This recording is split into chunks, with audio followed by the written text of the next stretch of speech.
Strike while the iron is hot.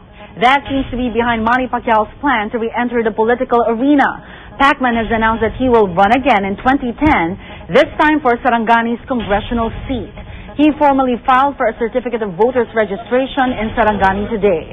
Manny admits he was unprepared the first time he ran for public office in 2007. Back then, he lost to South Cotabato Representative Darlene Antonino Custodio. But he says he has learned much since then.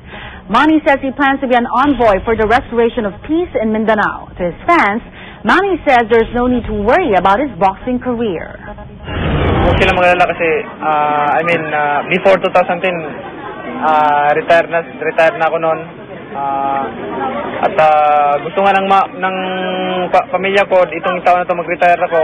Pero ayaw ko muna, medyo hinahanap-hanapan ng katawan ko yung boxing. Pero, mga ilang laban na lang. Pero hindi naabot ng 2010.